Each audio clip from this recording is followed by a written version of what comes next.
시간이 조금 가더라도 오늘은 재미있는 얘기로부터 시작하겠습니다.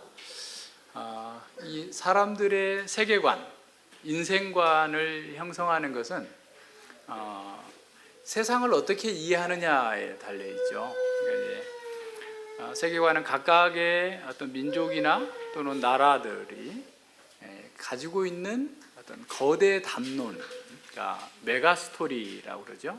그러니까 세상을 어떻게 이해하느냐라고 하는 거대 담론을 이렇게 어떻게 갖고 있느냐에 따라서 달라집니다.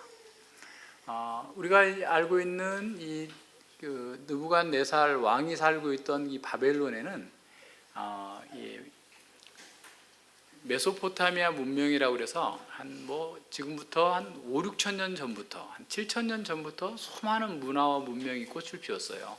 그래서 아브라함이 갈대아 우르에서 하나님의 부르심을 받은 때가 주전 2100년, 지금으로부터 한 4100년 전 일인데 그 당시에 바벨론 사람들이 가지고 있었던 그런 거대 담론이 있어요. 그러니까 모든 사람들이 다 외우고 어려서부터 배운 그런 얘기. 쉽게 말하면 우리는 그런 거 배웠잖아요. 우리는 곰의 자손이다. 그래서 마늘 먹고 어쩌고 해서 나왔다. 이렇게 하는 것처럼 우리 거는 우리말의 기록이 없어요. 외국에서 이렇게 중국에서 기록된 것들을 가지고 얘기를 하는데 바벨론에는 길가메시 서사시라는 게 있어요. 이 길가메시라는 그 사람도 아니고 신도 아닌 3분의 1은 신이고 3분의 1은 사람이에요. 근데 그 길가메시라는 사람이 그 길가메시라는 자가 우르를 통치하고 있었어요. 그러니까 갈대아 우르를 통치하고 있었는데 너무 강폭한 포갑 정치를 하니까 우르 사람들이 막 우르르 일어나가지고 하늘의 신에게 막 따졌어요. 제발 저 길가메시 좀 어떻게 해주십시오. 라고 하니까 그 하늘의 신이 자기 여신한테 얘기하니까 그 여신이 진흙덩어리 하나 탁 던졌더니 털복숭이 인간이 나왔어요. 그게 이제 엔키두라고 하는 털복숭이 인간이 나왔는데 이 털복숭이 인간은 사람처럼 살려고 하지 않고 들짐승들과 함께 이렇게 이슬을 먹고 풀 뜯어 먹으면서 이렇게 살고 있었어요. 엔키두라는 그 사람이 사실은 지금 하늘의 그 천신은 우르로 보내가지고 우르에서 고통받는 백성들을 구원하라고 지금 보냈는데 이 사람은 우르에 갈 생각이 없는 거예요. 거기서 사는 거예요. 그런데 이제 우르에 있는 신전 창녀가 그걸 알고 유혹을 해요. 그래서 신전의 창녀가 그 엔키두를 유혹을 해가지고 이제 우르로 데려와요. 그래서 우르에서 이제 이 길가메시하고 엔키두하고는 막 죽을 똥살똥하면서 싸워요. 막 계속 몇 날 며칠 몇 달을 막 싸웁니다. 싸우다가 서로의 힘을 알게 돼가지고 친해져 버린 거예요. 친구가 됐어요. 이제 그런 상태에서 이제 같이 재밌게 살고 있었는데 거기에 이제 삼나무 숲에 아주 나쁜 신이 있어가지고 그 둘이 가가지고 그 삼나무 숲에 있는 신을 물리치고 나무를 해가지고 이제 이렇게 돌아오기도 하고 그러는데 그때 이스타르라고 하는 신이 길가메시에게 반한 거예요. 그래서 길가메시한테 야 나랑 결혼하자 막 그러는데 이 이스타르라는 신이 지금도 저기 중동에 가면 이스타르를 섬기는 신이 있어요. 그 저기 축제도 하고 그래요. 그러니까 그 이스타르라고 하는 신이 길가메시한테 계속 결혼하자고 청혼을 하는데 길가메시가 나 너같이 나쁜 여자하고 결혼할 수 없어. 네가 버린 남자들이 몇 명이나 돼 지금. 단무스 신도 버렸고 정원의 새도 버렸고 다 버렸고 난 너와 같은 사람하고 결혼하지 않을 거야. 이제 이렇게 하니까 이 이스타르가 화가 나서 이제 또 신한테 천신 하늘의 신한테 가가지고 또 막 이렇게 길가메시 좀 죽여달라라고 했어요. 그러니까 하늘의 신이 하늘의 소를 보냈어요. 이제 하늘의 소가 이제 왔어요. 길가메시하고 엔키두하고 막 붙어가지고 죽자 사서 싸우다가 엔키두가 하늘의 소를 죽였어요. 아까 그 털복숭이 인간이. 그래서 하늘의 소를 죽이니까 그 하늘에서 회의가 일어나서 신들의 회의가 일어나 가지고 저 엔키두를 어떻게 할까? 그러니까 우리 이게 그 이사야 14장에 나오는 뭐 북극성에서 모여서 신들의 회의 나오는 게 다 지금 그런 그 이미지들, 당시 문화적 이미지를 가져와서 우리에게 복음을 전한 거거든요. 하늘에서 같은 그 신들의 회의가 일어나 가지고 어떻게 하늘의 소를 죽인 자를 어떻게 할 건가? 하늘의 소를 죽인 자는 무조건 사형에 해당한다. 사형 판결에 나가지고 이제 죽어요, 엔키두가. 그래서 엔키두가 죽으면서 그 자기를 그 우르로 데려왔던 그 성전 창녀를 저주하면서 죽어요. 그런데 이제 그거를 경험한 길가메시는 죽음이 너무 두려운 거예요. 자기가 3분의 1은 신이지만 3분의 1은 인간이니까, 그래서 어떻게 하면 죽지 않을까 해가지고 영생을 얻기 위해서 여행을 떠나요. 이게 길가메시 서사시입니다. 그래서 이제 계속해서 여기저기 막 계속 영생을 얻기 위해서 찾아다니는데 없어요. 근데 어느 날 그 마슈산이라고 하는 곳에 가니까 정갈 인간들이 딱 가로막고 있는데 그 정갈 인간들과 잘 타협을 해가지고 그 마슈산에 들어갈 수가 있었어요. 그래서 이제 칠흑과 같이 어둠 속의 터널을 맨날 며칠을 쭉 지나가다가 태양빛이 확 나는데 멋진 낙원을 발견한 거예요. 낙원에 보니까 홍옥과 청옥이 막 엄청나게 열려 있는 나무가 있어요. 그래서 그거를 먹고 영생을 할 수 있을까 했는데 역시 없었어요. 그래서 이제 이것저것 아무리 돌아다녀도 영생을 얻을 수 있는 그 길이 없어서, 생명을 얻을 수 있는 길이 없었어요. 근데 어느 날 어떤 사람을 만났어요. 근데 그 사람은 이름이 좀 길어요. 그래서 그냥 얘기해도 잊어버릴 것 같으니까 얘기 안 해요. 그 사람은 홍수 얘기를 하는 거야. 자기 영생을 가졌는데, 근데 성세기에 나오는 홍수 노아 시대의 그 사건과 비슷한 얘기를 하는 거죠. 그러니까 창세기의 내용이 거기 가서 왜곡돼 가지고 그 사람들에게 주어진 거죠. 그래서 이제 그러한 사람한테 물어봤더니 자기도 모른다. 그러면서 자기가 어떻게 살았는지, 어떻게 영생을 얻게 되었는지에 대해서 얘기를 하고 있죠. 그러고다가 이 사람이 이제 너무 지쳐가지고 6일 동안 잠에 깊이 빠져 있다가 생명을 얻을 수 없다, 영생을 얻을 수 없다라는 그 실망감 속에서 다시 갈대아 우르로 돌아온다라고 하는 내용이 길가메시 서사시예요. 이 길가메시 서사시는 왜 중요하냐면 당시 바벨론 사람들의 세계관을 형성하고 있었기 때문에 그 세계관에서 비추어서 다니엘 4장을 보면 좀 더 잘 나타나죠. 특별히 마슈산의 낙원에 있었다고 하는 청옥과 황옥, 홍옥이 막 달려있는, 보세요. 나무에 막 보석이 확 주렁주렁 달려있어요. 얼마나 멋있었겠어요. 그런데 거기에서도 뭐예요? 영생이 없었다, 생명나무가 아니었다라고 하는 그런 얘기가 이 바벨론 사람들, 느부갓네살을 비롯한 많은 사람들이 다 그것을 사실로 믿고 그러한 세계관 속에서 살았던 거예요.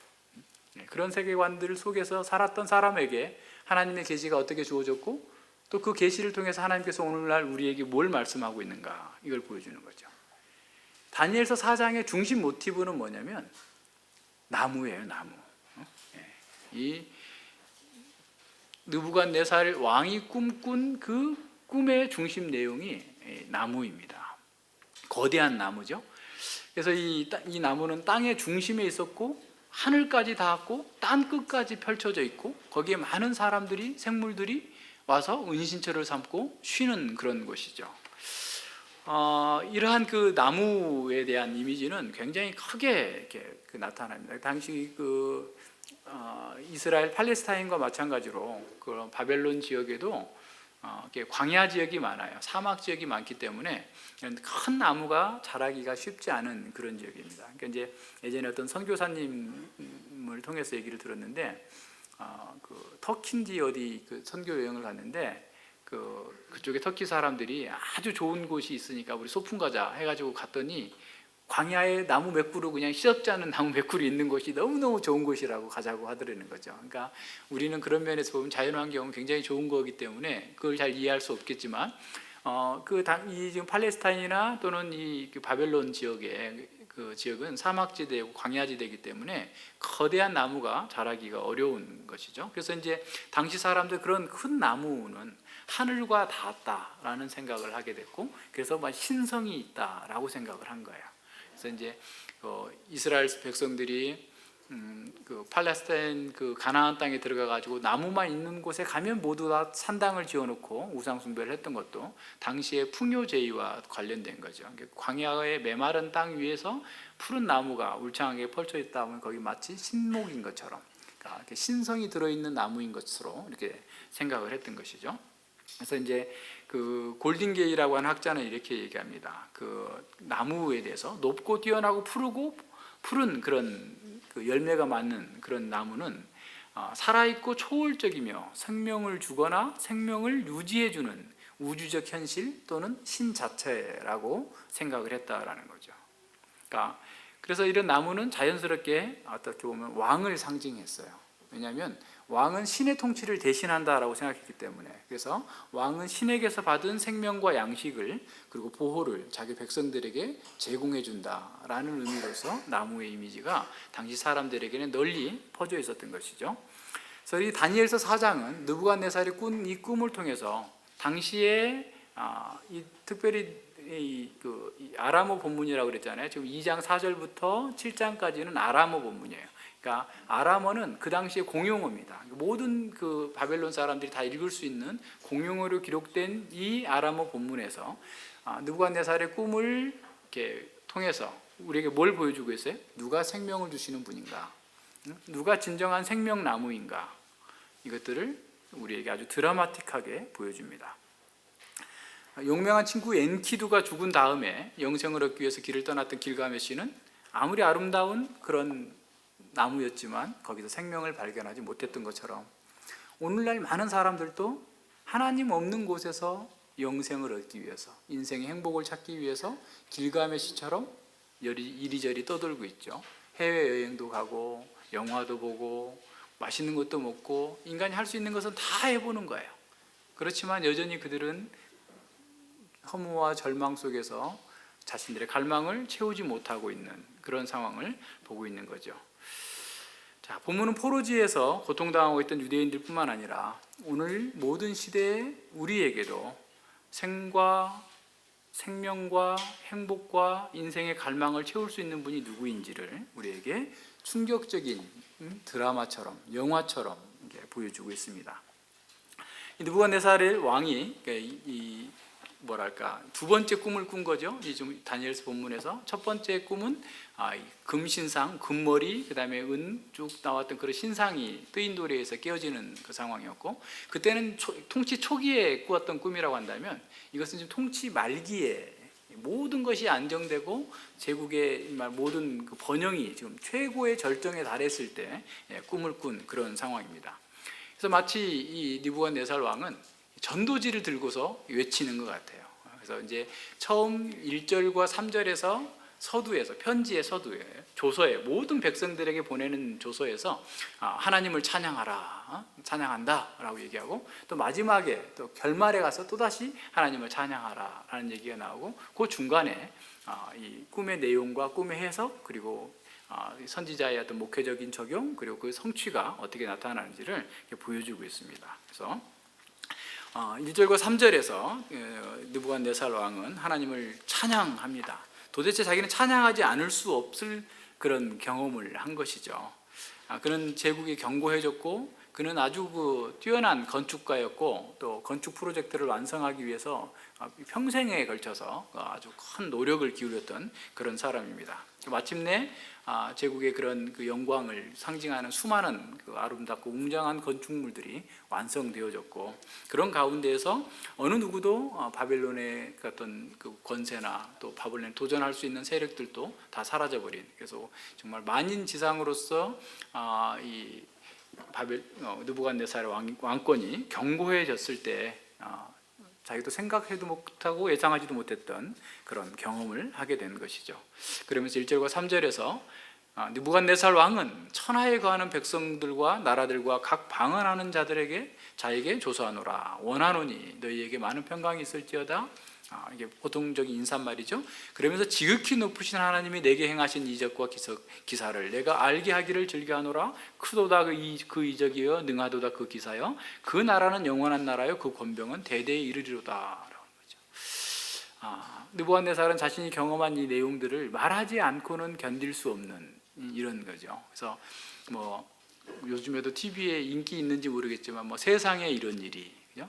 희한한 일을 경험하고 나면 그걸 누군가에게 말해주고 싶어가지고, 그죠? TV에도 나오고 또 이렇게 사람들에게 제보해가지고 그걸 이렇게 하게 하는 것처럼 자기가 이렇게 놀랍고 기이한 일을 경험했기 때문에 그걸 도무지 또 자기 제국의 왕으로서 이걸 말하지 않을 수 없겠다라고 하는 그런 마음을 갖고서 편지를 쓰고 있는 거죠.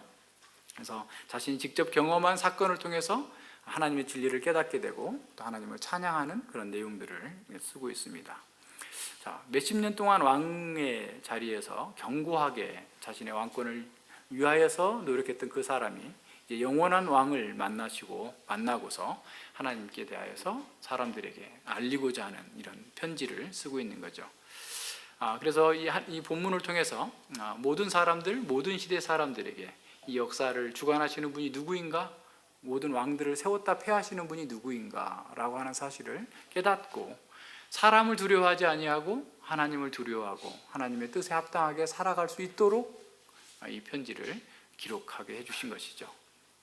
4절부터 27절까지는 그 꿈과 또 꿈의 해석, 그리고 선지자의 어떤 적용이 나오는 거죠. 바벨론 제국이 안정되었고 제국의 문화는 융성하고 있었죠. 그래서 바벨론의 그 통치는 굉장히 효과적으로 이루어졌는데 그 1장에서 봤던 것처럼 아주 우수한 두뇌들을 3년 동안이나 아주 그냥 그 바벨론화 시키는 그런 교육, 바벨론 제국에 충성하도록 이런 시켰던 그런 사람들이 이제는 어떻게 보면 통치의 핵심부에 들어와 있었겠죠. 그래서 바벨론 제국은 굉장히 안정되고 어떤 공적인 업무라든가 이런 면에서도 아주 탁월하게 잘 이루어지고 있었기 때문에 통치 말년에 있는 이 느부갓네살에게는 굉장히 안정된 그런 그 상황이었을 겁니다. 뿐만 아니라 이 바벨론의 그런 어떤 위상은 대외적으로 너무 이렇게 높았고 또 안정되었고 번영했기 때문에 이러한 바벨론의 어떤 물질적인 어떤 그런 영향력은 사람들의 정신 세계까지도 지배하게 됩니다. 그러니까 사람들의 상상력 또한 사로잡는 거죠. 그래서 이제 지금은 뭐 그렇게까지 안 하겠지만 과거에 우리 70년대, 80년대 못 살 때 아메리칸 드림을 꿈꾸고 미국으로 떠나잖아요. 그것처럼 사람들이 바벨론 드림을 꿈꾸면서 바벨론으로 많은 사람들이 몰려왔을 거예요. 왜냐하면 그 속에서 성공이 보장된다고 생각했고 그 속에서 바벨론화된 교육과 종교와 제도 속에서 안정을 추구하고자 했던 사람들이 몰려왔을 거예요. 모든 면에서 안정을 이루는. 그래서 정말 이제 드디어 어떻게 보면 느부갓네살은 꿈을 이루었다. 이제는 내 영혼아 평안히 쉬어라 라고 하는 바로 그때에 꿈을 꾸게 된 거예요. 꿈을 꿨는데 이것도 여전히 고통스러운 거예요. 잠을 잘 수 없을 정도로 고통스러운 그런 꿈이에요. 모든 것이 안정되었는데 얼마나 인간이 연약한지 꿈 하나 가지고 이거는 견딜 수 없는 고통에 사로잡히게 된 거죠. 그래서 이제 바벨론에는 모든 박사들을 불러서 자, 내가 이런 꿈을 꿨다. 전에는 꿈 내용도 말해주지 않고 해석해 하면서 막 이렇게 했는데 이제는 이제 경륜이 있고 이제 나이도 좀 먹고 모든 것이 안정됐으니까 내가 이런 꿈을 꿨는데 도대체 이 꿈이 뭐냐? 라고 물었더니 아무도 대답할 수 없어서 그 바벨론의 박수장 다니엘을 불러와라. 벨르사살이라고 이름을 바꾼 그 다니엘을 불러와라 해서 이제 다니엘에게 꿈 얘기를 하고 그 꿈을 해석을 받게 되는 것이죠.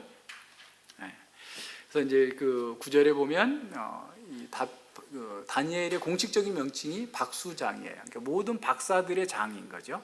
이런 그 다니엘에게 묻습니다. 너는 너 속에 거룩한 신들의 영이 있기 때문에 너는 능히 맞출 수 있다라고 하면 확신하면서 얘기하고 있는 거죠. 이런 면에서 다니엘이 그 바벨론에서 그 갖고 있는 어떤 위상이 또 얼마나 대단했는지를 한번 생각해 볼 수도 있습니다. 느부갓네살의 꿈에서 나무는 땅의 중앙에 있죠. 세계의 중심이라는 의미입니다. 나무는 신들에게 통로를 제공하는 것처럼 이 키가 하늘까지 닿았다. 바벨탑 사건과 비슷한 그런 이미지를 좀 보여주고 있어요. 그 다음에 그 땅은 모든 곳에서 땅 모든 곳에서 보일 수 있을 정도로 그 나무는 굉장히 크고 강력하고 파괴할 수 없는 것처럼 보였습니다. 나무의 열매는 모든 나라 사람들이 먹고 그 잎은 짐승과 사람에게 안식과 휴식의 그늘을 제공했고 새들은 그 나무 가지에 거하고 있었습니다. 이것은 강력한 제국을 대변하고 있죠. 그러니까 제국의 통치자는 모든 피조물들을 위해서 음식과 또 은신처를 제공하고 보호와 쉼을 제공한다라고 하는 이미지와 연결되는 겁니다. 그래서 이 큰 나무가 번성하고 있는데 이렇게 번성하는 나라 속에서 하나님이 필요하지 않잖아요. 여러분 이렇게 번성하면 하나님 찾겠어요? 안 찾죠? 그러니까 이런 그 상황이죠. 자, 그런데 바로 그런 상황에서 한 순찰자가 보입니다. 순찰자, 감시자, 천사가 딱 나타나가지고 하늘에서 내려와가지고 그 말하는 거죠. 자, 나무를 싹 잘라버리고, 그리고 거기 있는 것 다 없애버리고, 찾는 자들 다 쫓아버리고, 오히려 그루터기만 남겨가지고 쇠줄과 놋줄로 꽉 묶어서 들총처 가운데 있게 하라라고 하는 거죠. 그 다음에 순찰자는 제국의 우두머리 곧 강력한 왕에게로 초점을 옮깁니다. 그래서 왕의 마음이 사람의 마음 같지 않고 짐승의 마음으로 변화되게 하면서 7대를 지나게 할 것이다. 7대를 7년으로 해석할 필요는 없어요. 7계절로도 해석할 필요도 없고 하나님께서 정하신 때예요. 완전수입니다. 7이라는 말은. 그래서 하나님께서 정하신 때까지 그가 이와 같은 삶을 살 것이다 라고 얘기하고 있는 거죠. 17절을 보십시오. 자, 이는 순찰자들의 명령대로요 거룩한 자들의 말대로니 곧 인생으로 지극히 높으신 자가 인간 나라를 다스리시며 자기의 뜻대로 그것을 누구에게든지 주시며 또 지극히 천한 자로 그 위에 세우시는 줄을 알게 하려 함이니이다 그랬어요. 자, 이렇게 했다는 이 모든 일들을 통해서 가장 높으신 분이 인간 나라를 다스리고 자기의 뜻대로 어떤 사람에게든지 통치권을 주시기도 하고 빼앗을 수도 있다라고 하는 사실을 알게 해주시는 거다라고 하는 것이 바로 이러한 꿈과 계시의 목적이다라는 사실을 말합니다. 다니엘은 이 느부갓네살 왕의 꿈을 듣고 어안이 벙벙하고 마음이 번민해서 도무지 말할 수가 없었어요. 왜냐하면 다니엘은 그 나무가 왕을 상징한다는 것을 알고 있었고 그 왕이 겪게 될 고초를 알게 되었기 때문에 굉장히 고통스러운 상황인 거죠. 그래서 이 다니엘은 느부갓네살이 자신의 고국 유다를 멸망시키고 많은 사람들을 포로로 끌고 와서 고통스럽게 하고 있지만 에레미야의 권고대로 제국의 안녕을 위해서 평안을 위해서 기도하고 제국의 번영과 안정을 위해서 관료로서 자기에게 주어진 역할을 충실히 하고 있었던 거예요. 하나님께서 자신을 그 자리에 두었다라는 사실을 알고 하나님의 섭리를 믿었기 때문에 그렇게 하고 있었던 것이죠. 그래서 아마 다니엘은 굉장히 왕에게도 평소에도 늘 이렇게 존경과 합당한 경의를 표하면서 지냈을 겁니다. 자, 이런 사실을 이제 바로 알게 된 그 느부갓네살은 걱정하지 말고 빨리 얘기해달라라고 얘기를 하죠. 꿈을 해석해달라고 독촉하고 있는 것이죠. 그래서 이제 다니엘은 느부갓네살에게 임한 그 꿈 또 그 내용 이 해석이 다 왕의 대적자들에게 임하기를 바란다라고 하면서 그 내용들을 쭉 얘기합니다. 그래서 그 나무는 바로 느부갓네살 왕이다라고 얘기하고 나무의 끝없음, 그 끝없음은 왕의 권세가 땅 끝까지 미치고 있음을 보여준다. 그리고 이제 그 왕의 전성 시대가 끝난 후에 이제 그루터기만 남고 배임을 당해서 하나님의 심판을 당하게 될 것이고 들짐승과 같이 7대를 지내야 되는 회복의 때까지 고난을 당할 것이다 라고 선언합니다. 그러면서 이러한 과정을 통해서 느부갓네살이 하나님만이 온 세상을 통치하시고 다스린다라는 사실을 알게 될 것이다 라고 선언하는 거죠.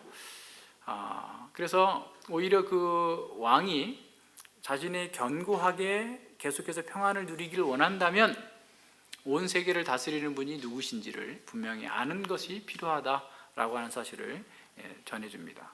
27절에서 적용을 해요. 그러니까 계시를 해석하고 그다음에 적용해 주는 거죠.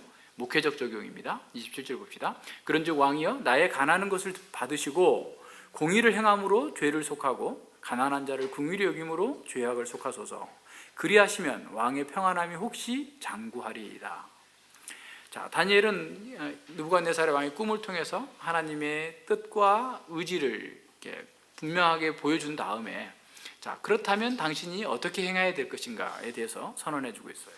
자, 공의를 행함으로써 죄를 속하고 가난한 자를 긍휼히 여김으로 죄악을 속하소서라고 하는 거죠. 만약에 이것을 행하지 않는다면 당신은 하나님의 공의에 따라서 합당하게 계시된 대로 형벌을 받을 것입니다 라고 얘기하고 있는 겁니다. 자, 그렇다면 느부갓네살이 이렇게 공의를 행하고 긍휼히 여기는 것이 죄 용서를 받게 하는 어떤 조건인가 라고 했을 때, 이건 공의를 행하고 죄 사함을 받는 그 긍휼을 베푸는 것, 죄 사함의 조건이 아니라 죄 사함을 구할 수 있는 근거가 된다라는 거예요. 그러니까 우리의 회개가 용서를 끌어내는 원인이 아니라 회개해야만 용서받을 수 있는 자격이 주어지는 거예요. 늘 이것을 바꾸면 안 됩니다. 회개하는 사람만이 자신의 죄악을, 죄에 대해서 더 미워하고, 그리고 그 죄악 앞에서 하나님의 뜻을 따라 살기를 더욱더 사모하게 되고 용서를 구하는 것이죠. 자, 다니엘은 공의와 가난한 자를 긍휼히 여기는 것은 그가 임박하게 임한 그 심판을 피하고 죄 용서 받을 수 있다라는 사실을 분명하게 선언해 줍니다. 자, 느부갓네살이 하나님의 통치를 인정하는 증거는 곧 공의를 행하는 것이고 긍휼을 베푸는 거예요. 그러니까 이스라엘의 율법에서 주어진 것처럼 마찬가지입니다. 이스라엘 백성들의 왕은 하나님의 통치를 대리하기 때문에 공의롭게 행해야 돼요. 그리고 자비를 베풀어야 돼요. 자, 이것은 이방 왕에게도 마찬가지예요. 하나님의 공의는 똑같기 때문에, 그래서 그렇게 하는 것이 사실 하나님의 통치를 인정하는 거고 하나님의 주권을 인정하는 태도인 것이죠. 그것을 하도록 얘기하고 있는 겁니다. 28절과 37절에 보면 느부갓네살은 자신에게 다가올 형벌을 피하기 위해서 어떤 회개의 기간이 1년이나 지났음을 보여줍니다. 그런데 회개하지 않은 거죠. 공의를 베풀지 않은 거고 긍휼을 베풀지 않았습니다. 선지자의 목회적인 권면을 따르지 않았던 겁니다. 그는 여전히 자기의 영광에 심취되어 있어요.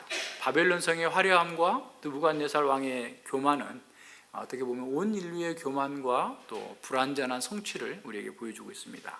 그래서 요한계시록에서 특별히 이런 면에서 바벨론, 멸망할 바벨론 계속 얘기하고 있는 게 바로 그런 것들입니다. 인간의 교만, 또 인간의 불완전한 성취, 바벨탑 사건과 연결해서 같이 나가는 것이죠. 느부갓네살은 다니엘의 목회적 권면을 무시했습니다. 이처럼 교만해서 자기 영광을 추구하는 사람은 회개의 기회마저도 놓치게 되죠. 느부갓네살의 반응은 요나의 탐탁지 않은 그런 그 선포를 듣고도 회개했던 니느웨 사람들이나 아수르의 왕과는 대조를 이루는 그런 상황인 거죠. 그만큼 느부갓네살 왕은 자신의 성공에 도취되어 있고 그것에 빠져 있었다는 것을 보여줍니다. 자, 30절 보세요. 30절에 보면 얼마나 느부갓네살이 교만해졌는지를 그 3절에서 딱 보여주고 있어요. 나 왕이 말하여 가로되 이 큰 바벨론을 내가 능력과 권세로 건설하여 나의 도성을 삼고 이것으로 내 위엄의 영광을 나타내는 것이 아니냐 했더니, 한 절 속에 내가 라는 말이 4번이나 나옵니다. 그만큼 자기중심적이고 자기 영광에 도취되어 있는 것을 보여주는 거죠. 자, 느부갓네살 왕이 이게 자기 왕궁에서 자기 즐비한 웅장하고 아름다운 건물들을 바라보면서, 바벨론 시가지를 바라보면서, 내가 이렇게 큰 능력과 내가 큰 지혜를 가지고 내가 내 능력으로 이 모든 것들을 이루었다라고 스스로 교만하고 있을 때, 바로 그때 하나님께서 소리가 납니다. 그러니까 그가 교만하게 말하자마자 하나님께서 즉각 심판을 하시는 거죠. 31절과 32절. 이 말이 오히려 나 왕의 입에 있을 때 하늘에서 소리가 내려가로되 느부갓네살 왕아, 내가 내게 말하노니 나라의 위가 내게서 떠났느니라. 내가 사람에게서 쫓겨나서 들짐승과 함께 거하며 소처럼 풀을 먹을 것이요, 이와 같이 7대를 지내서 지극히 높으신 자가 인간 나라를 다스리며 자기의 뜻대로 그것을 누구에게든지 주시는 줄을 알기까지 이르리라 그랬어요. 자, 하늘로부터 내려오는 그 말소리는 느부갓네살이 감히 생각하지도 못하는, 또 접촉할 수도 없는 초월적인 실제가 있음을 아주 명확하게 보여주고 있는 것이죠. 하늘에서 들려진 그 소리는 2가지 내용을 담고 있죠. 첫 번째는 느부갓네살을 손에서 왕국을 빼앗아 버리겠다라는 거죠. 두 번째는 하나님께서 가장 높으신 분께서 인간 나라를 다스린다는 것과 그의 뜻에 따라서 누구에게든지 그 나라를 준다는 사실을 알게 될 때까지 비참한 상태로 그 왕국에서 쫓겨나서 격리될 것이다 라고 하는 것이죠. 세계 최강의 제국을 건설한 바벨론 왕이 7대를 짐승처럼 노숙하면서 풀을 먹으면서 살게 될 것이다 라고 하는 충격적인 선포가 이루어진 것입니다. 자, 이 예언에 따라서 느부갓네살은 즉각 왕위를 상실하고 모든 사람들이 그를 내쫓아서 짐승처럼 되어서 들판에서 짐승과 같이 살고 풀을 먹으면서 소처럼 살고 하늘 이슬에 젖어서 살았던 거죠. 어느 누구도 그를 전에 왕이었던 사람이라고 알아볼 수 없을 정도의 상황이 된 겁니다. 이 성공으로 인한 교만은 굉장히 사람들은 부러워할지 모르지만 오히려 그 교만은 지옥으로 가는 횃불이에요. 성공하지 않았음이 차라리 나을 뻔했다라고 말할 수 있을 정도로 그렇습니다. 그러니까 우리에게도 마찬가지입니다. 우리가 교만하면 우리는 지옥에 가는 횃불을 들고 있는 것과 같은 거예요. 그래서 고린도전서에서 바울은 선줄로 생각하는 자는 넘어질까 두려워하라. 교만하는 것이 우리에게 가장 큰 적임을 가르쳐주고 있는 거죠. 자, 예언이 성취된 후에 느부갓네살 왕은 이렇게 고백합니다. 33절입니다. 그 동시에 이 일이 나 느부갓네살에게 응함으로 내가 사람에게 쫓겨나서 소처럼 풀을 먹으며 몸이 하늘 이슬에 젖고 머리털이 독수리 털과 같았고 손톱은 새 발톱과 같았었느니라. 짐승처럼 되어버렸어요. 그래서 어떤 학자는 이러한 그 느부갓네살의 증상을 정신병의 로 해석하는데 낭종이라는 그런 낭광이라는 말인데 루코스 엔스로포스, 그러니까 일이 인간이라는 말인데 자기가 일이나 야수와 같다고 생각해가지고 그같이 행동하는 그런 정신병이 있대요. 그러니까 오늘날도 그런 사람들이 간혹 있답니다. 그러니까 자, 최초의 인간이 하나님처럼 되고자 했을 때 맹수처럼 바뀌어버린 것처럼 이 느부갓네살이 하나님의 경고를 무시하고 계속해서 교만해지자 들짐승과 함께 7대 동안이나 지내만 했던 것이죠. 제국의 최고의 통치자가 짐승과 같은 상태에 전락했고 소처럼 풀을 먹으면서 하나님께서 정하신 기한까지 비참한 상황 속에서 있어야만 했던 것이죠. 자, 기한이 차자 34절에 느부갓네살은 하늘을 우러러 보게 됩니다. 그러자 내 충명이 다시 내게로 돌아온지라. 이에 내가 지극히 높으신 자에게 감사하며 영생하신 자를 찬양하고 존경하였노니 그 권세는 영원한 권세요 그 나라는 대대에 이르리로다. 34절에서 두 가지 중요한 요점이 나타나는데 첫 번째는 하나님의 기한이 차야 된다라는 거예요. 그러니까 회개했다고 그래가지고 금방 모든 것이 회복되는 게 아니에요. 하나님의 기한이 차야 됩니다. 죄값으로 정한 기한이 차야 돼요. 자, 이것은 누구를 의식하겠어요? 당시 포로로 잡혀있던 유대 백성들을 생각하는 겁니다. 유대 백성들 사이에는 거짓 선지자들이 계속 있었어요. 곧 돌아갈 것이다. 곧 예루살렘으로 돌아갈 것이다. 계속 얘기하지만 하나님은 느부갓네살을 통해서 간접적으로 유다 백성들에게 얘기하고 있는 거예요. 기한이 차야 된다. 7대의 기한이 차야 된다. 하나님께 정하신 기한이 차야만 된다. 에레미야는 몇 년이라고 그랬어요? 70년의 기한을 차야 된다. 포로로 잡혀가기 전 150년 전에 이미 이사야 선지자는 이사야 40장에서 복역의 때가 찼고 복역하는 기간이 차야만이 네가 돌아올 거다라는 거예요. 그러니까 우리에게도 있는 문제도 그런 겁니다. 우리에게 어떤 문제가 있다면 회개했다고 해서 금방 해결되는 게 아니에요. 계속해서 하나님의 말씀 가운데서 내 생각과 사상이 바뀌어 가야 돼요. 그리고 하나님의 정한 때까지 우리는 인내하면서 우리에게 주어진 고통을 받아들이고 훈련을 견뎌내야 돼요. 그래야만 돼요. 정해진 기한이 있다. 우리가 때와 기한을 정하는 게 아니에요. 하나님께서 정하시는 거예요. 우리 인생에서 모든 부분에서도 마찬가지예요. 우리 아이가 언제 회심할까? 나의 사업이 언제 풀릴까? 나는 언제 결혼할까? 나의 배우자는 누가 나타날까? 이것도 내가 정하는 게 아니에요. 오묘한 것이에요. 하나님께 속한 것이에요. 우리는 드러나 있는 계시, 나타나진 것에 대해서 순종하고 우리 자녀들에게 가르치고 계속해서 그 일을 하는 겁니다. 하나님께 정하신 때까지라는 사실을 잘 기억하고 받아들여야 됩니다. 두 번째로 하늘을 우러러 봤다라는 거예요. 하나님의 도우심을 간구했다라는 의미입니다. 하나님의 절대 주권을 인정했다라고 하는 상징적인 표현이죠. 그렇게 되자 회복의 길이 열린 겁니다. 하나님의 통치권을 인정하자 제대로 된 이성, 제대로 된 정신이 돌아온 거예요. 사실 사람이 정신이 온전해질 수 있는 방법은 하나예요. 하나님을 아는 것이고 하나님 앞에서 자기 발견하는 겁니다.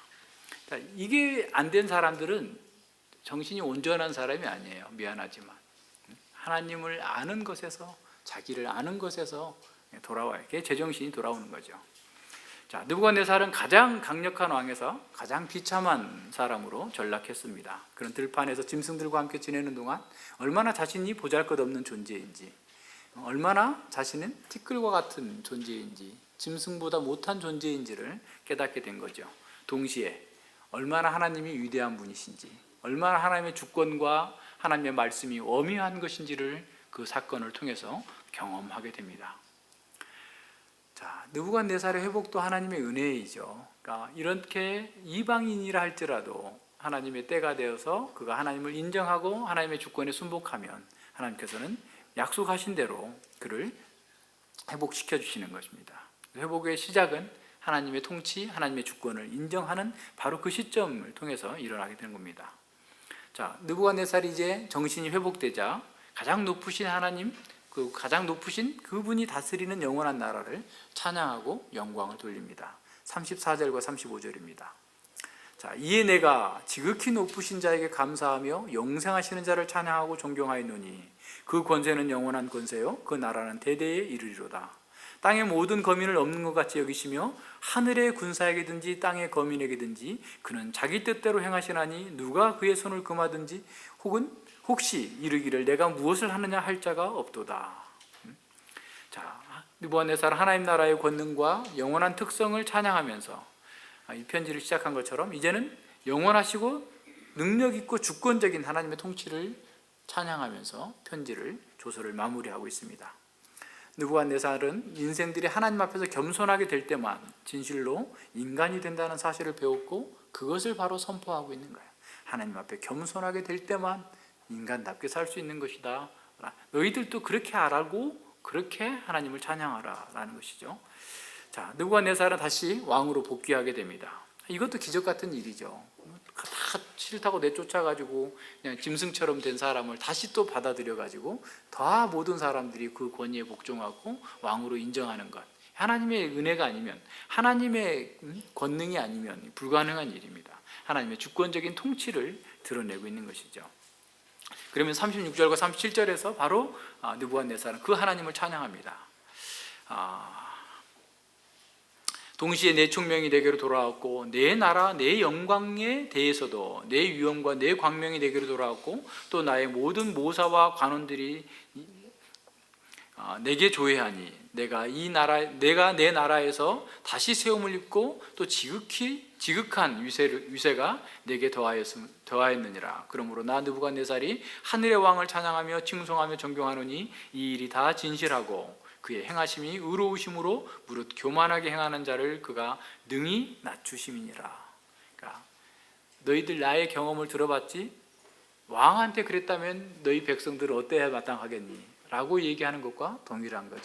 왕인 내가 너희들을 대표해서 이러한 일을 경험했다면 하나님께서 온 세상을 다스리고 통치하시고 주관하신 그 하나님께 찬양과 영광을 돌려드리는 것이 너희들이 살 길이야 라고 얘기하는 거예요. 느부갓네살의 적용인 거예요. 이 편지의 적용인 거예요. 자, 너희들은 그렇게 하고 알고서 그 하나님을 찬양해야 된다라고 하는 사실을 보여줍니다. 자, 이제 이런 느부갓네살에게 자기 영광을 추구하는 것은 마치 배설물을 모으는 것 같이 하찮은 일이고 쓸데없는 짓이고 해서는 안 될 짓이다라는 사실을 깨닫게 됐을 거예요. 우주를 통치하시는 그 하나님께 정말 영광 돌리는 것, 그것이야말로 인생이 해야 될 가장 중요한 일이다라고 하는 사실을 그는 계속해서 말해주고 싶었던 것이죠. 느부갓네살은 자신이 체험한 하나님을 제국의 모든 백성들에게 전하고자 했던 겁니다. 그의 증언과 그의 선포는 모든 사람은 하나님의 통치를 인정하고 그의 권위에 복종해야 된다라는 사실을 선언합니다. 느부갓네살은 자신의 통치 처음부터 끝까지 하나님 나라와 마주하게 됐습니다. 뜨인 돌을 마주했었고 이제 그 하나님 나라의 통치를 바라보면서 하나님께서 기뻐하시는 일을 행하는 것, 이것이 인생에 있어서 가장 중요한 일이다라고 하는 사실을 우리에게 가르쳐주고 있어요. 자, 인간의 교만은 궁극적으로 자기가 하나님이 되려는 것입니다. 자신을 최고의 권위에 두겠다는 거죠. 자기가 최고의 권위를 가져야 된다라고 여기는 겁니다.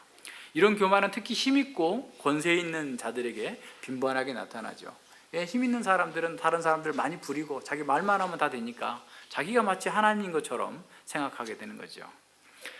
자, 다니엘은 이 다니엘 4장에서 에덴 동산에 있었던 일을 인유하여서 교만한 그 죄의 본질을 보여줍니다. 인유한다라는 것은 예전에 있었던 일을 가지고 현실을 이렇게 다시 한번 보여준다라는 거예요. 그러니까 에덴 동산의 타락한 사건, 교만으로 인한 타락 사건을 지금 바벨론의 느부갓네살의 타락과 교만과 연결시켜서 죄의 본질이 어떤 건지를 보여주는 겁니다. 교만은 스스로 하나님과 같이 데려가는 거예요. 그래서 그러나 그 교만의 결국은 짐승처럼 살게 만든다라는 겁니다. 그러니까 교만한 자는 스스로 하나님처럼 되고자 하지만 하나님이 되는 게 아니라 짐승처럼 될 거다라고 하는 사실을 우리에게 지금 에덴 동산의 타락 사건을 인유해서 다시 보여주고 있는 거예요. 그러니까 우리에게 교만이 얼마나 위험한가라고 하는 사실을 지금 다니엘 4장은 우리에게 보여주고 있습니다. 교만은 하나님의 형상을 잃어버리게 함으로써 짐승의 수준으로 만들어가는 것이죠. 성경은 인간의 교만함, 왕들의 교만을 다루면서 나무의 상징을 굉장히 많이 사용합니다. 에스겔 선지자 같은 경우에는 굉장히 나무를 가지고 얘기 많이 해요. 17장에서도 그렇고 유다 왕뿐만 아니라 애굽의 왕 바로의 그 멸망을 나무의 무너뜨림, 잘라버림 이런 것으로 계속해서 이 나무의 비유를 가지고서 이 인간의 교만을 치는 것들을 보여주고 있는데 이 에스겔 26장 같은 경우 26, 27, 28장 세 장에 걸쳐서 두로 왕의 교만을 고발하고 책망하면서 그의 멸망을 선언할 때도 에덴 동산의 그 얘기들을 끌어와서 이렇게 하고 있는 거죠. 그래서 사실은 교만은 패망의 선봉이다. 그래서 거만한 마음은 넘어짐의 앞잡이다라고 하는 사실을 보여주고 있습니다. 왜냐하면 누가 되었든지 하나님은 교만한 자를 배척하시고 대적하시기 때문에 그렇습니다. 그러나 안타깝게도 우리 역시 늘 하나님처럼 되고자 하는 그런 교만의 시험이 우리한테 늘 직면해 있습니다. 하나님의 기준이 아니라 내 기준으로 선악을 판단합니다. 내가 하나님처럼 진리의 기준이 되고자 합니다. 특히 남들보다 더 많이 성공을 거둔 사람들은 교만의 덫에 더 빠지기 쉽습니다. 반면에 다른 사람들의 성공을 보면서 또 자신의 처지를 보면서 열등감에 빠지는 것도 사실은 교만 때문에 그런 거예요. 왜냐하면 재물과 명예, 학위나 사회적 지위 그러한 것들에 그것이 가지고 있는 것 이상의 가치를 부여하는 것은 다 교만에서 나오는 거예요. 왜냐하면 하나님께서 그걸 주신 것에 대해서 합당하게 인정하지 않기 때문에 그런 겁니다. 그래서 강한 자뿐만 아니라 약하고 가난한 자에게도 교만은 큰 위험이에요. 교만은 죄입니다. 자, 인간이 교만을 극복하고 자신에게 주어진 사명을 잘 회복하는 유일한 길은 예수 그리스도의 십자가로 나아가는 거예요.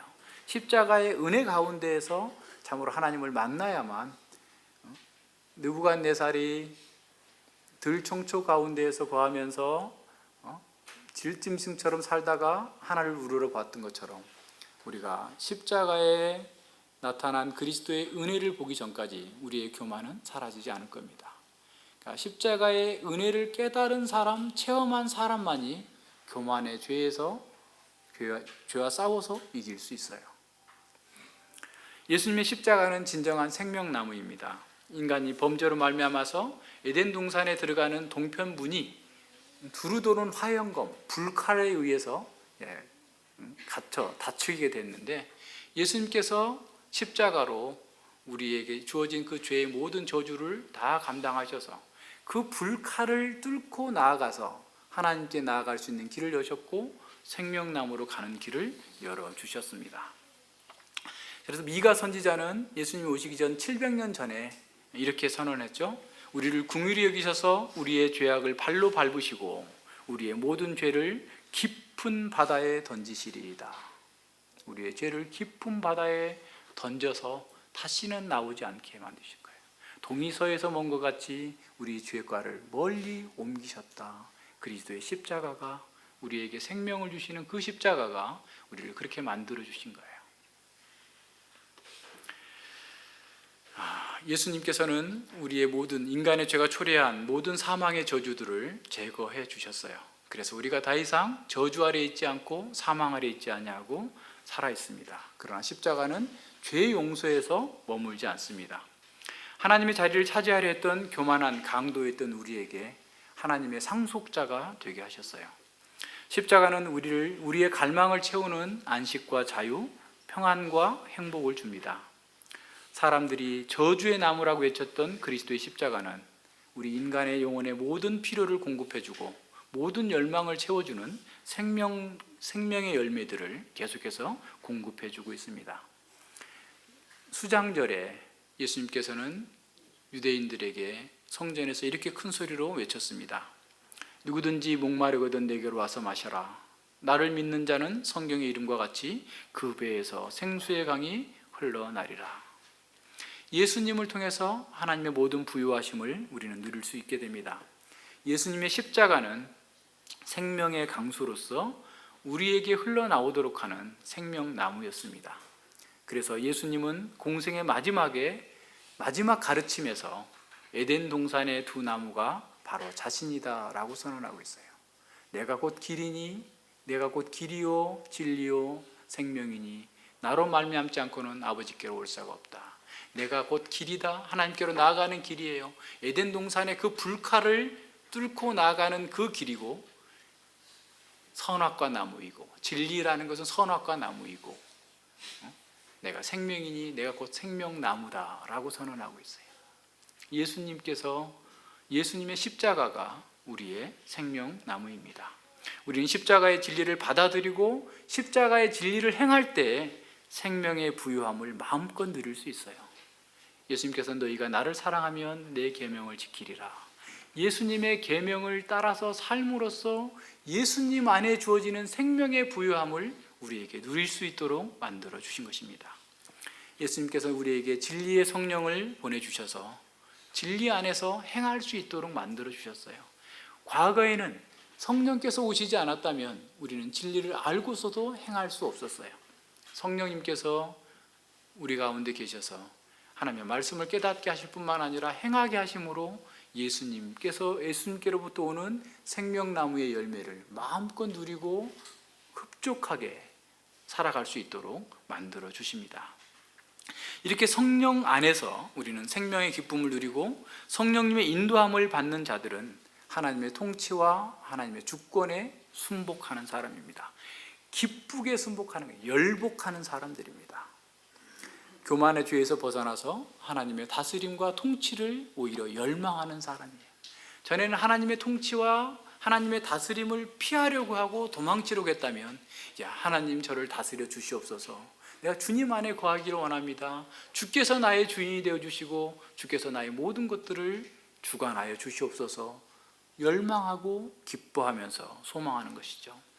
그래서 성령님 안에서 인도함을 받는 사람은 하나님 안에서 자신에게 주어진 시간과 재물과 은사가 모두가 하나님께로부터 왔음을 알고서 그 하나님 앞에서 책임 있게 모든 것들을 사용할 줄 아는 사람입니다.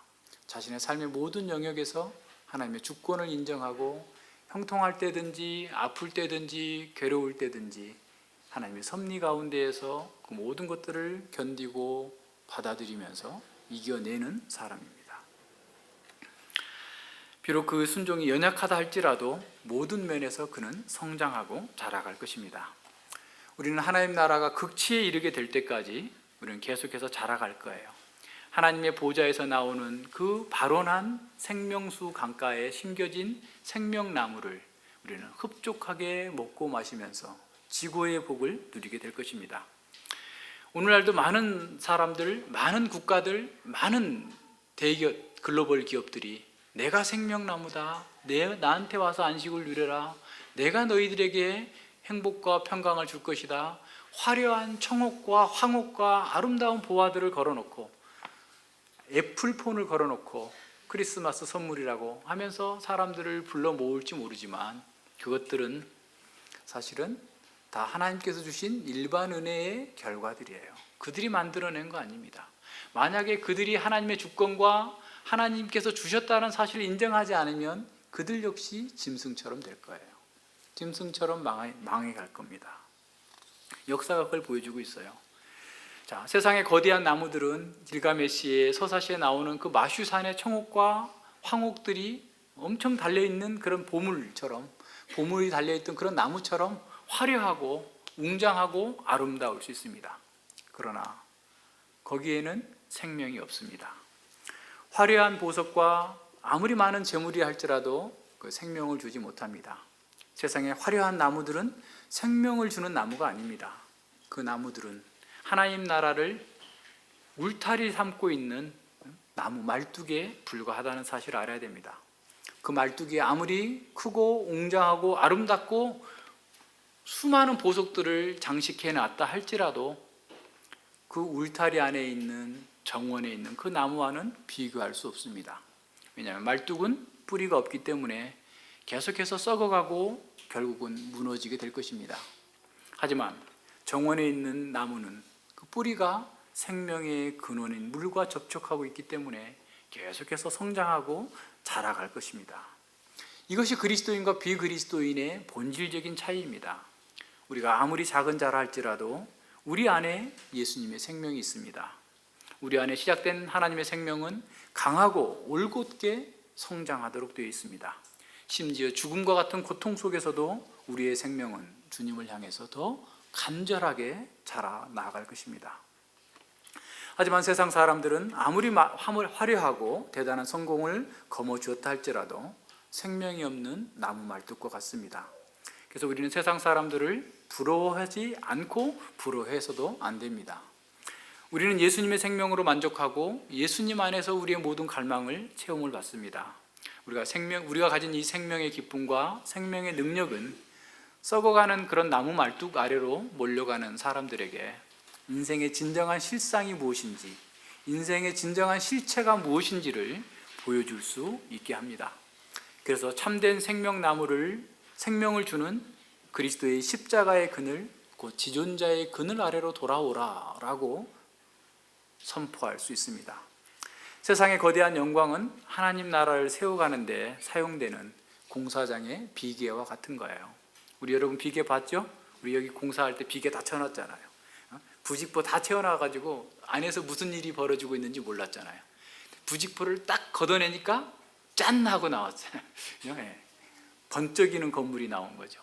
지금 세상에 있는 대단한 기업들, 대단한 사람들, 영광을 받는 그런 모든 사람들은 하나님 나라를 세워가는데 보호해주는 어떻게 보면 비계와 같은 역할밖에 못하고 있어요.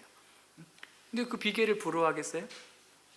역사의 주류가 우리예요. 우리가 여당이에요. 궁극적으로 하나님 나라만 영원한 실제가 될 것이고 나머지 모든 것들은 다 버릴 거예요. 어제 우리 쓰레기 버리느라고 애먹었어요.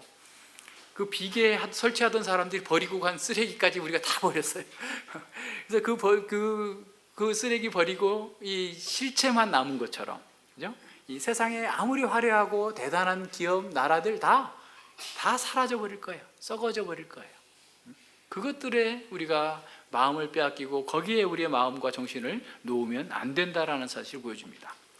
반면 오히려 그런 비계에 불과한 것들에 열광하는 사람들에게 진정한 생명나무이신 예수님을 소개해주고 예수님의 통치 가운데에서 너도 생명을 누리라 라고 전하는 사람이 우리가 되어야 됩니다. 하나님께서 우리에게 새 생명을 주신 목적 또한 마찬가지입니다. 우리가 하나님의 지혜와 권능과 선하심을 맛보고 그것을 느부갓네살처럼 온 세계는 아닐지라도 우리 주변에 있는 사람들에게 증거하도록, 증언하도록 세우신 거예요. 그래서 베드로전서 2장에서 너희가 하나님의 선하심을 선언하는 것으로, 광고하는 것으로 우리를 그렇게 하도록 제사장을 삼으셨다. 왕과 제사장을 삼으셨다라고 말씀합니다. 우리가 바로 그런 사람들이어야 됩니다. 예수님에게만, 예수님 안에만 생명이 있다라는 사실을 우리는 증언하기 위해서 이 땅에 존재하고 있다는 사실을 기억해야 됩니다. 예수님께서는 매 순간 우리에게 생명과 행복을 공급해 주시고자 하십니다. 우리가 그분의 생명과 그분의 사랑을 공급받고자 한다면 그분에게 깊게 뿌리 내려야만 합니다. 하나님의 아들께서 우리에게 자신의 선하심과 권능을 보여주시기 위해서 성육신하셨고 우리와 함께 하십니다. 하나님께서는 우리를 통해서 자신의 권능과 선하심을 나타내시기를 기뻐하셨습니다. 따라서 임마누엘 하신 하나님, 그 성자 예수님을 만난 우리의 이성은 주님의 진리를 밝히 드러내야 되는 거죠. 그러니까 주님을 만나지 못한 사람의 정신은 제정신 아니에요. 우리는 주님을 만났으니까 제정신인 거예요. 그럼 주님의 진리를 밝히 드러내고 선포하는 것으로 우리의 이성과 우리의 지적인 활동이 사용되어져야 되는 겁니다. 자, 그렇다면 우리의 경건은, 우리가 하나님을 기쁘시게 하는 것은 하나님을, 성품을 우리의 성품 속에서 드러내주고 생명의 길로 사람들에게 인도하는 통로가 돼야 돼요. 고립주의적인 경건이 아니라 우리의 경건은 다른 사람들에게 하나님의 생명이 흘러나가도록 만들어주는 통로가 돼야 돼요. 어떤 사람들은 우리는 개혁교회니까 너희들하고는 상종도 안 할 거야. 교회에 3년 동안 앉아 있었는데 누구도 아는 체도 하지 않고 그 사람들에 대해서 따뜻한 관심도 갖지 않고, 그게 무슨 개혁주의고 그게 무슨 개혁교회입니까? 우리가 경건하다면 하나님의 이 생명의 능력이 다른 사람들에게 흘러나가도록 우리 자신을 내어드리고 그 사람들을 섬기는 것으로 나타나야 돼요. 진정한 경건. 자, 우리를 위해서 우리도 다니엘과 같은 통찰력이 필요합니다. 다니엘은 우리의 경건의 모델일 뿐만 아니라 올바른 해석자의 모델이기도 합니다. 우리는 허무한 세계관과 가치관으로 혼란을 겪으면서 헛된 것에 몰입하고 있는 사람들에게 성경을 바르게 해석해주고 바르게 적용함으로써 그들의 위험을 경고해 줘야 합니다. 예수님은 경건하고 진실한 성도들을 슬기로운 처녀와 같다라고 말씀하셨습니다. 우리가 주님의 지혜로 이 시대를 분별하고 자신과 세상을 통찰하는 사람이 되어야 합니다. 자, 그렇다면 어떻게 그렇게 될 수 있을까요? 자, 우리 역시 하나님을 바라봐야 됩니다. 하나님을 바라본다라는 것은 우리가 있어야 할 본래의 자리로 돌아가는 거예요. 그것은 우리가 최고의 존귀한 자리로 돌아가는 겁니다. 에덴 동산에서 하나님의 형상을 따라서 살았던 최고의 복된 자리는 하나님만이 진리의 기준이었고 하나님만이 우리의 삶의 주인이라는 사실을 인정하면서 주의 권능에 순종할 때 최고의 자리로 돌아갔던 겁니다. 우리가 하나님을 바라는 것은 전능하시고 영광 가운데 계신 하나님을 의지하는 백성으로서 진정한 영광을 회복하는 것입니다.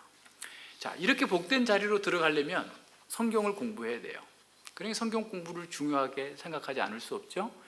성경에 게시된 하나님의 창조와 섭리, 구원과 심판, 또 역사에 대한 모든 이해, 성경적 거대 담론을 가지고 있어야 돼요. 오늘날 사람들은 메가스토리를 어떤 거? 진화론에 가지고 있어요.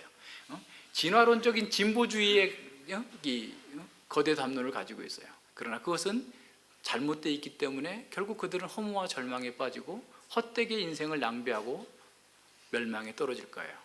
우리가 가지고 있는 거대 담론은 창조, 타락, 구속, 성경 전체가 보여주고 있는 이 거대 담론에 내가 익숙해져야 돼요. 우리 자녀들에게 책을 막 하루에 몇십 권을 읽어주는 것이 목표가 아니라 이것을 아이들이 정확하게 알고 이해하고 그 세계관을 가지고서 성경적 거대 담론을 가지고서 세상을 보고 분별할 수 있도록 만들어줘야 됩니다. 그렇게 해야만 우리가 이 생명의 열매들을 맺고 누리며 살아갈 수 있는 것이죠. 잠언의 스승은 이렇게 말하죠. 어리석은 자는 어리석음으로 기업을 삼아도 슬기로운 자는 지식으로 면류관을 삼느니라. 하나님의 말씀을 나의 기업이다. 하나님의 지혜가 나의 영토다라고 생각하면서 열심히 공부시켜야 됩니다. 우리가 자신을 지키고 교회적 사명을 수행하기 위해서는 주님을 알고 세상과 역사를 알아야 됩니다. 주를 아는 사람이 슬기로운 사람입니다. 여호와를 경외하는 것이 지식의 근본이기 때문에 우리는 하나님을 아는 지식을 가장 고상하게 여기고 그 지식에 따라 살기를 갈망해야 됩니다. 영적인 생명이 있는 사람은 사람에게 그리스도를 아는 지식만큼 달고 향기로운 것은 없습니다. 지혜는 그 얻는 자에게 생명나무라 지혜를 가진 자는 복되도다 라고 잠언 3장 18절에서 말씀하고 있습니다. 하나님을 아는 지식은 머리에만 머물지 않습니다. 하나님과 그 나라를 위해서 역동적으로 활동하게 합니다. 따라서 활동하지 않는 생명은 이게 말이 안 되는 거죠. 어불성설입니다. 생명이 있다면 그 생명은 생명의 양식이 공급되는 근원을 향해서 끊임없이 자라가요. 우리 지난주에 어려움 겪었었잖아요. 하수구가 막힌 거예요. 그래서 백방을 다 노력을 해가지고 원인을 찾지 못했어요.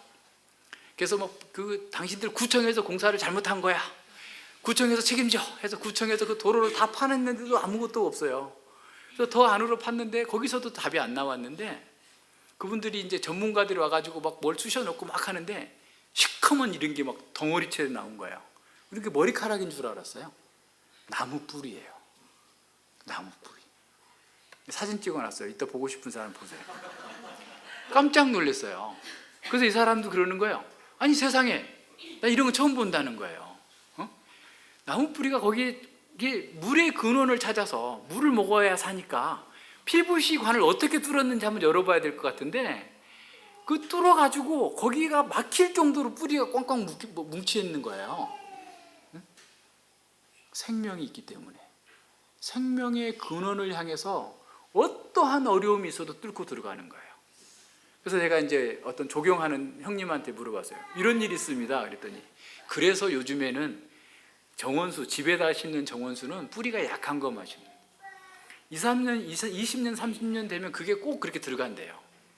제가 얘기하고자 하는 건 뭐냐면 우리에게 생명이 있다면 그런 척박한 환경 속에서도 생명의 근원이신 하나님께로 계속해서 뻗어나갈 거예요. 그것이 생명의 본질입니다. 하나님의 생명을 소유한 사람은 하나님을 아는 지식을 추구하고 자기를 부인하면서 하나님을 위해서 활동하고자 합니다. 우리 모두에게 그리스도를 아는 지식에서 성장하는 만큼 그리스도의 생명의 능력이 날마다 역동적으로 증가하게 될 것입니다. 우리가 하나님을 바라는 만큼 우리 안에 기쁨과 안식은 증가할 것이고 하나님께서 우리의 생명의 모든 필요를 공급하실 것입니다. 시편 기자는 내 영혼아 여호와를 송축하라. 우리의 생명나무이신 예수 그리스도를 송축하라. 그것이 너희의 기쁨이고 너희의 생명이 부욕해 되는 것이다 라고 선언하고 있습니다. 같이 기도합니다. 하나님 아버지 감사를 드립니다. 저희들 또한 교만하여서 천상천하 유아독존이다 라고 생각하면서 오직 자기만을 위해서 자기가 이 세상의 모든 것의 기준인 것처럼 행했던 그런 느부갓네살과 동일한 세계관 속에서 하나님을 대적하면서 살았던 자들입니다. 우리들 또한 하나님을 떠나 있었기 때문에 짐승처럼 정신 나간 일에 몰입하고 헛된 것을 따라서 이리저리 유리하면서 방황하다가 멸망할 수밖에 없었던 자들이었는데 예수님께서 우리의 생명나무가 되어주시고 우리의 생명의 그늘이 되어주시고 우리에게 풍성한 생명을 공급해 주시기 위하여서 십자가에 못 박혀 죽으신 그 은혜로 말미암아서 이렇게 새로운 생명 가운데에서 주님과 함께 주님 은혜 가운데에서 기쁨과 즐거움으로 주님을 찬양하며 예배할 수 있도록 은혜 베풀어 주셨음을 진실로 감사를 드립니다. 주님께서 우리 안에 생명을 심어 놓으셨으니 우리의 생명을 공급하여 주시고 더 부유하게 공급하여 주셔서 저희들이 더욱더 주님을 닮고 주님께서 원하시는 일에 열심하는 친백성들이 되게 하여 주시옵소서. 그래서 저희들의 존재와 저희들의 사고와 저희들의 행함 그 모든 곳에서 주님의 영광이 나타나고 주님의 주권이 증거되어져서 아직도 허무한 것에 굴복하고 있고 말뚝과 같던 생명 없는 것에 올인하고 있는 많은 사람들에게 이것이 진정한 인생의 행복이고 만족이고 하나님의 주권을 인정하는 것이 생명나무라는 사실을, 생명나무로 간다는 사실을 알려줄 수 있는 그런 사명들을 잘 감당할 수 있도록 은혜 베풀어 주시옵소서. 아직도 이 자리에 주님을 알지 못하는 사람이 있다면 주님께서 은혜 베풀어 주시고 그의 이성과 그의 영혼에 눈을 뜨게 해주셔서 주의 말씀을 듣고 주의 능력과 주의 나라를 보게 해주셔서 참으로 그 나라 가운데 있는 말할 수 없는 기쁨과 평강, 생명의 복됨과 부유함을 누릴 수 있는 은혜를 허락하여 주시옵소서. 감사드리며 예수님 이름으로 기도드립니다. 아멘.